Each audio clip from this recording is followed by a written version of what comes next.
Last class हमने क्या क्या देखा था, एक बार पहले रिवाइज कर लेते हैं, ठीक है। काइनेटिक थ्योरी ऑफ गैसेज चल रहा है हमारा, और काइनेटिक थ्योरी ऑफ गैसेज में हमने सबसे पहले पढ़ा था एजम्पशंस, ठीक है। कि 9th एजम्पशंस हम लोग पढ़े थे 9 यहाँ पर, कि जब हम kinetic theory of gases study करते हैं तो क्या क्या चीज ऐसी है जो माननी पड़ती है रियल वर्ल्ड से अलग, रियल बिहेवियर से अलग। दूसरा हमने पढ़ा था कि प्रेशर का कैलकुलेशन कैसे करते हैं, तो प्रेशर का कैलकुलेशन था m/3 n/v u RMS का होल स्क्वायर, ठीक है, ये था।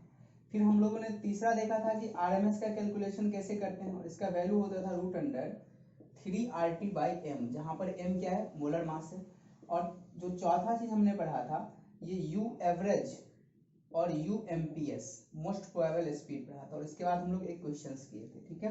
तो काइनेटिक थ्योरी ऑफ गैसेज में हम लोग इतनी कंप्लीट कर चुके हैं। आगे आने वाला है डिग्री ऑफ फ्रीडम, तो इसके बाद हम लोग डिग्री ऑफ फ्रीडम करेंगे। पहले ये क्वेश्चंस हम लोग देखते हैं, और ये क्वेश्चंस करने के बाद ये सारी की सारी जितनी सारी पॉइंट है वो सब एक बार क्लियर हो जाएगा, रिवीजन भी हो जाएगा कि जो पीछे आप लोग पढ़े हुए हैं, ठीक है। तो इस क्वेश्चंस को आप लोग क्या कीजिए, थोड़ा सा पॉज करके बनाइए, सिंपल सा क्वेश्चन है, ठीक है। उसके बाद हम लोग देखते हैं।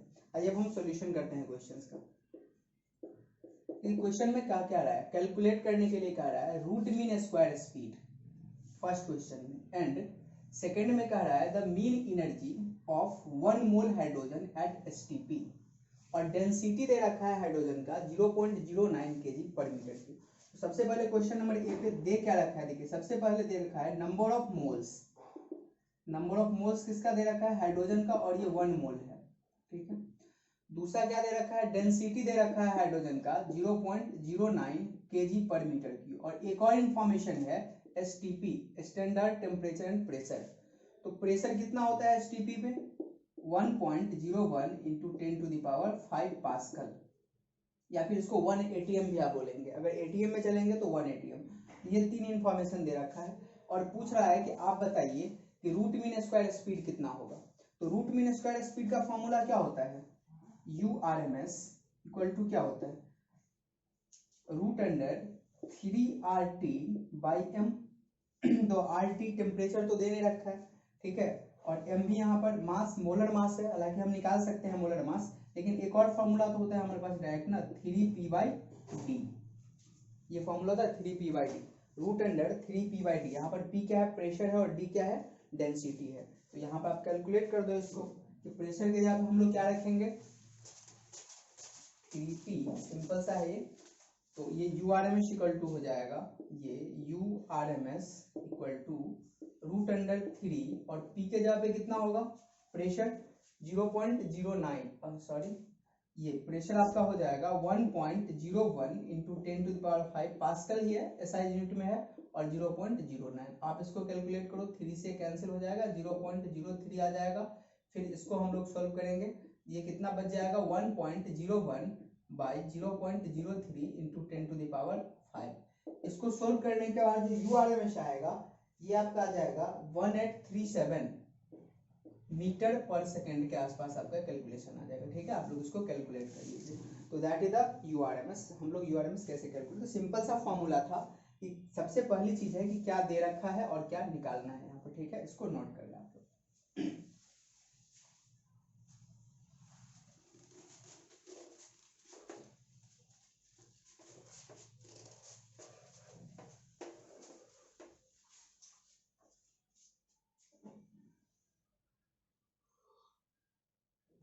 अब देखिए आगे B, question number 2, the mean energy of 1 mole of hydrogen. देखिए जो भी एनर्जी होता है गैसेज के पास वो काइनेटिक एनर्जी के रूप में होता है, ये आप एजम्पशंस में देखे थे। तो काइनेटिक एनर्जी क्या होगा, काइनेटिक एनर्जी का फॉर्मूला बेसिकली क्या होता है, 3/2 nRT, लेकिन टेम्परेचर तो दे नहीं रखा है। और एक और फॉर्मूला आपके पास होता है, मास दे रखा है तो ½ mv², और v के जगह पर URMS का होल स्क्वायर, अगर बेसिक फॉर्मूला से आप लोग चलेंगे, ½ mv², ठीक है। तो ये हाफ आ गया, और ये मास किसका है, ये मास है आपको गैसेस मोलिक्यूल्स का, कि टोटल गैसेस मोलिक्यूल्स का मास कितना है। तो टोटल का मास कितना हो जाएगा, यहाँ से निकालो, देखिए नंबर ऑफ मोल है, तो नंबर ऑफ मोल होता है वेट अपॉन मोलिकुलर वेट। तो नंबर ऑफ मोल 1 है, तो इसका वेट बाय मोलिकुलर वेट कितना दे रखा है आपका 2 ग्राम। 2 ग्राम होता है मोलिकुलर वेट, 2 ग्राम हाइड्रोजन का, चूंकि H2 दे रखा है तो हाइड्रोजन, तो देयरफॉर वेट कह दे या फिर मास बोल दे, ठीक है। मोलिकुलर वेट कितना आ जाएगा, ये आपका 2 ग्राम आ जाएगा। तो यहाँ से 2 ग्राम आ गया।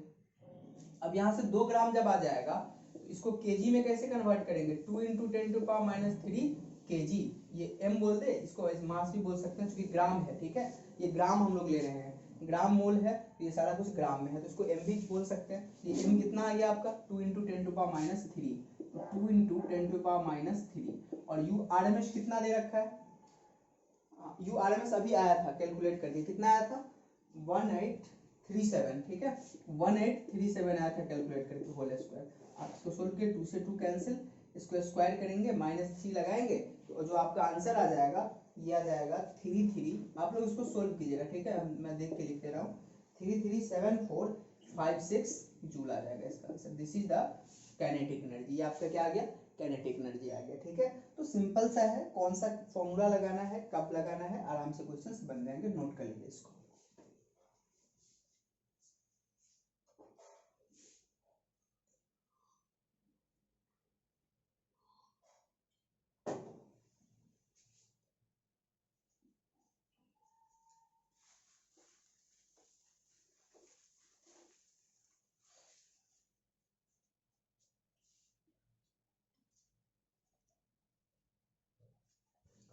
आया क्वेश्चन नंबर बी।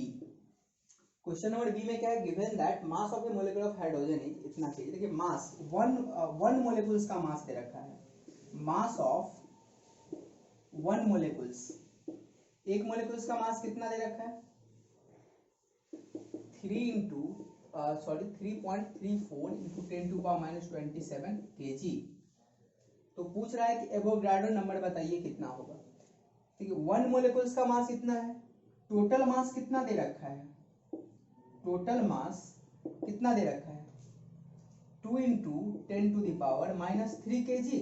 अभी कैलकुलेट किए टोटल मास, देखिए टोटल मास इतना है और एक मॉलिक्यूल्स का मास इतना है, तो देयरफॉर नंबर ऑफ मॉलिक्यूल्स कितना हो जाएगा,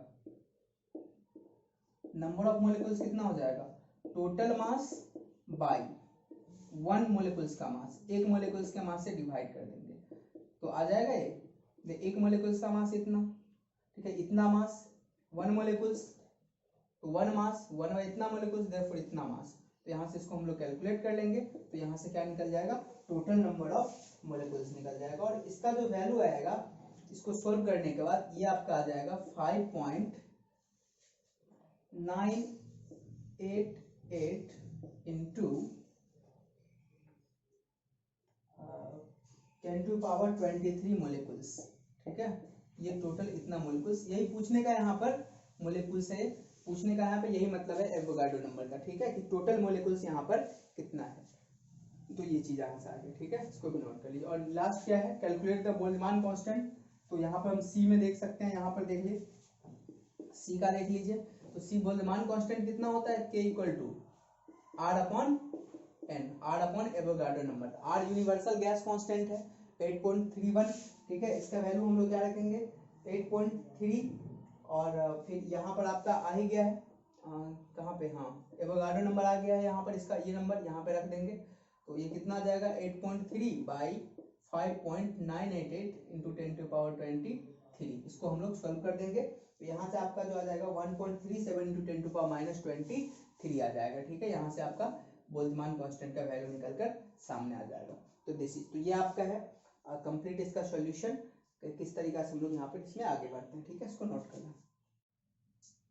अब हमारा अगला टॉपिक है degree of freedom of gases molecules. जैसा कि लास्ट लेक्चर में भी हम अपडेट्स में बताए थे कि जो हमारा नेक्स्ट लेक्चर है वो डिग्री ऑफ फ्रीडम रहने वाला है किसी भी गैसेस मॉलिक्यूल्स का। देखिए डिग्री ऑफ फ्रीडम, इसको समझने के लिए सबसे पहले इसके वर्ड पे ध्यान दीजिए।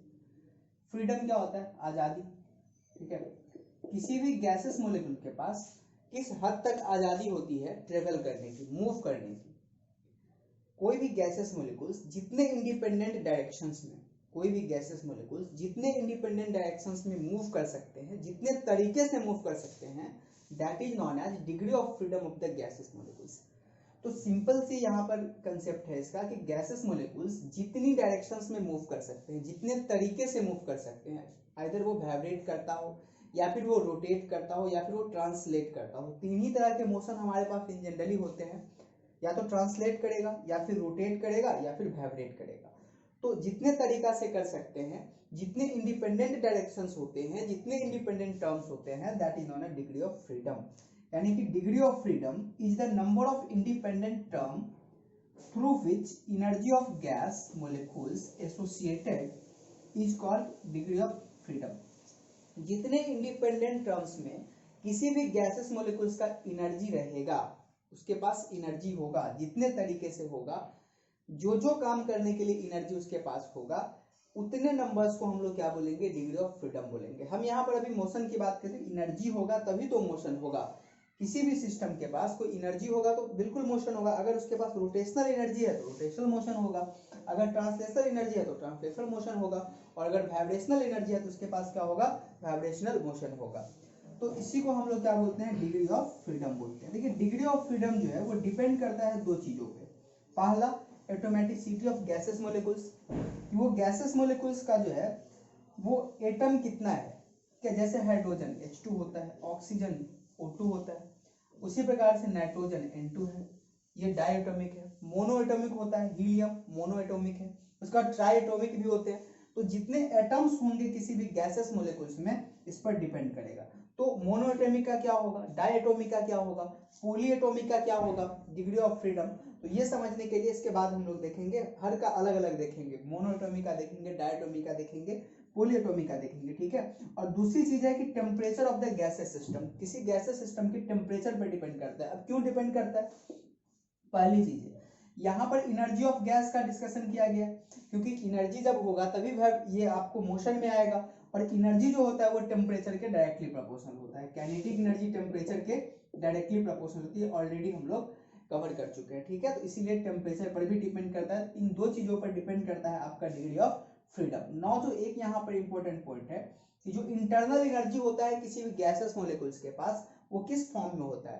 पहली चीज है कि गैसेस मोलिक्यूल्स के पास पोटेंशियल एनर्जी नहीं होता है, ये हम एजम्पशंस में ही बताए थे। क्यों नहीं होता है, क्योंकि गैसेस मोलिक्यूल्स के बीच में कोई इंटरेक्शन, पर्सनल इंटरेक्शन नहीं होता है उसके बीच में, इसीलिए पोटेंशियल एनर्जी नहीं होता है। तो जो भी एनर्जी होता है टोटल एनर्जी, वो काइनेटिक एनर्जी के फॉर्म में ही होता है। तो internal energy, translational kinetic energy, rotational और वाइब्रेशनल, ये तीन तरह के जो एनर्जी है काइनेटिक एनर्जी, इसी के सम को हम लोग टोटल इंटरनल एनर्जी बोलते हैं, ठीक है। तो that is the degree of freedom. Now अब हम लोग देखेंगे कि मोनोएटोमिक के लिए क्या होगा, डायटोमिक के लिए क्या होगा और पॉलीएटोमिक के लिए क्या होगा। आप इसको नोट करें। अब degree of freedom for monoatomic gas, monoatomic gas के लिए डिग्री ऑफ फ्रीडम कितना होता है कि मोनोएटोमिक गैस का एग्जांपल है हीलियम, ऑर्गन, ठीक है। अच्छा, इसके अलावा और कौन कौन से मोनोएटोमिक गैस है, सभी लोग इस क्या करेंगे, दो दो यहाँ पर कमेंट बॉक्स में बताएंगे। हीलियम और ऑर्गन के अलावा दो और जो गैसेज है जो मोनोएटोमिक है, ठीक है, उसका नाम आप लोग यहाँ पर बताएं। देखते हैं कितने लोग बता पाते हैं और मेहनत कर रहे हैं, ठीक है। दूसरा, अब यहाँ पे समझते हैं कि degree of freedom monoatomic gas के लिए कितना होता है। हमारे पास डायरेक्शंस कितने हैं, बेसिकली तीन डायरेक्शन है, एक्स, वाई और जेड, यही तीनों कोऑर्डिनेट होता है। अगर गैस मोनोएटोमिक है, ठीक है, तो जो डिग्री ऑफ फ्रीडम होगा वो तीन तरह के जो काइनेटिक एनर्जी है, ट्रांसलेशनल, उसके बाद रोटेशनल और वाइब्रेशनल, इस तीनों का हम लोग स्कोप देखेंगे कि किसमें कितने डिग्री ऑफ फ्रीडम है और सबको क्या करेंगे, ऐड कर देंगे। अब यहाँ पर देखिए कि degree of freedom associated with translational kinetic energy, translational kinetic energy से कितने डिग्री ऑफ फ्रीडम है। ट्रांसलेशन का क्या मतलब होता है, स्ट्रेट लाइन, ठीक है। बेसिकली स्ट्रेट लाइन का मतलब है कि एक पाथ पे मोशन करेगा। तो अगर कोई गैस है और इसके पास एक ही एटम है, तो एक एटम है तो किधर किधर जा सकता है, या तो एक्स डायरेक्शन में जा सकता है, या फिर वाई डायरेक्शन में जा सकता है, और या फिर जेड डायरेक्शन में जा सकता है। मतलब इसके पास एनर्जी या तो एक्स डायरेक्शन में होगा, या फिर वाई डायरेक्शन में होगा, या फिर जेड डायरेक्शन में होगा। तो इसका जो डिग्री ऑफ फ्रीडम है जो ट्रांसलेशनल काइनेटिक एनर्जी के साथ है वो कितना है, 3 है, ठीक है। इसके पास कितना है, डिग्री ऑफ फ्रीडम 3 है ट्रांसलेशनल। अब देखते हैं कि रोटेशनल कितना है, क्योंकि रोटेशनल काइनेटिक एनर्जी किसके बराबर होता है, हाफ आई ओमेगा स्क्वायर होता है। रोटेशन चैप्टर जब पढ़ा रहे थे उस समय काइनेटिक एनर्जी था half I omega square. Linear कितना होता है, हाफ एम वी स्क्वायर, तो m के जगह पे i और v के जगह पर ओमेगा। अब यहाँ पर जो i है, मोमेंट ऑफ इनर्शिया है, वो किसी भी स्मॉल मोलिकुल्स के लिए कितना होता है, अगर मोलिकुल्स काफी छोटा है तो इसका जो मोमेंट ऑफ इनर्शिया वो कितना होगा, जीरो होगा। For small particle moment of inertia will be zero, therefore kinetic energy भी क्या आ जाएगा, जीरो आ जाएगा। यानी कि रोटेशनल काइनेटिक एनर्जी इसके पास होता नहीं है। जब नहीं होता है तो नंबर ऑफ वे या फिर एसोसिएटेड एनर्जी जो हो जाएगा वो कितना आएगा, जीरो आएगा। तो यहाँ पर रोटेशनल काइनेटिक एनर्जी नहीं होता है। तीसरा क्या है, वाइब्रेशनल काइनेटिक एनर्जी। तो वाइब्रेशनल काइनेटिक एनर्जी भी इस मॉलिक्यूल्स के पास नहीं होता है, ठीक है। एक ही मॉलिक्यूल से छोटा सा है तो ये वाइब्रेट भी नहीं करता है, ये आगे बढ़ता रहता है, या फिर ऊपर जाएगा या फिर जेड डायरेक्शन में जाएगा। तो यहाँ पर वाइब्रेशनल काइनेटिक एनर्जी भी कितना होता है, जीरो होता है, ठीक है। इसका भी जीरो होता है। तो फिर जीरो होता है तो नंबर ऑफ जो वे है इसका कोई बात ही नहीं करना है। तो देयरफॉर देखिए यहाँ पर ट्रांसलेशनल काइनेटिक एनर्जी 3 हुआ, रोटेशनल काइनेटिक एनर्जी 0 हुआ, और वाइब्रेशनल काइनेटिक एनर्जी क्या हो गया, इससे रिलेटेड जो डिग्री ऑफ फ्रीडम है वो कितना हो गया, 0 हो गया। Therefore total number of degree of freedom कितना होगा मोनोएटॉमिक गैस का, 3 + 0 + 0, 3 + 0 + 0 degree of freedom for monoatomic gas. Therefore कितना आ गया, 3 आ गया। मतलब डिग्री ऑफ फ्रीडम जो होता है किसी भी मोनोएटॉमिक गैस का वो कितना होता है, 3 होता है, ठीक है। याद रखना है इसको, degree of freedom for any monoatomic gas will be 3 यहाँ पर। अब इसके बाद हम लोग देखेंगे कि डायएटॉमिक के लिए कितना होता है, आप इसको नोट कर लीजिए। Not degree of freedom for diatomic gases, diatomic gas के लिए कितना होता है। डायटोमिक गैस है H2O2 N2 और CO। इसके अलावा 3 डायटोमिक गैस का आपको नाम बताना है यहाँ पर कमेंट बॉक्स में। हम ये देखना चाहते हैं कि आप लोग पढ़ रहे हैं कि नहीं पढ़ रहे हैं, ठीक है, ये चीज। तो अब डायटोमिक गैस के लिए डिग्री ऑफ फ्रीडम कितना होगा इसको देखते हैं। तो डिग्री ऑफ फ्रीडम जब भी निकालना है तो ट्रांसलेशनल डिग्री ऑफ फ्रीडम कितना होगा, रोटेशनल डिग्री ऑफ फ्रीडम कितना होगा, और वाइब्रेशनल डिग्री ऑफ फ्रीडम कितना होगा। ये तीनों डिग्री ऑफ फ्रीडम निकाल के तीनों को क्या करेंगे, ऐड कर देंगे। अब समझते हैं ट्रांसलेशनल कितना होगा। देखिए x y z, तो ट्रांसलेशनल काइनेटिक एनर्जी जो है ये x में भी जा सकता है, ये मॉलिक्यूल्स, ये डायटोमिक मॉलिक्यूल्स y में भी जा सकता है और z में भी जा सकता है, इसीलिए कितना हो जाएगा, 3 हो जाएगा। अब रोटेशनल काइनेटिक एनर्जी कितना, क्या रोटेट करेगा, बिल्कुल सर रोटेट करेगा, ये रोटेट करने की टेंडेंसी इसके पास है क्योंकि इसका जो मोमेंट ऑफ इनर्शिया है वो 0 नहीं होगा। अब रोटेशनल काइनेटिक एनर्जी कितना होगा इसको हम यहाँ पर समझते हैं, ठीक है। मान लीजिए कि x डायरेक्शन में, तो x डायरेक्शन में अगर Ix इसी डायरेक्शन में है तो इसी एक्सिस पर अगर ये है दोनों मोलिक्यूल्स है, सपोज दैट ये n है और ये n है, दोनों अगर इसी एक्सिस पे है तो इसके अबाउट तो मोमेंट ऑफ इनर्शिया 0 होगा, Ix 0 होगा। अगर एक्सिस यही है और इसी पर ये दोनों मोलिक्यूल्स है तो इस एक्सिस से ही अगर पास करता है कोई भी जो पॉइंट है वो एक्सिस से ही पास करता है तो मोमेंट ऑफ इनर्शिया तो 0 होगा।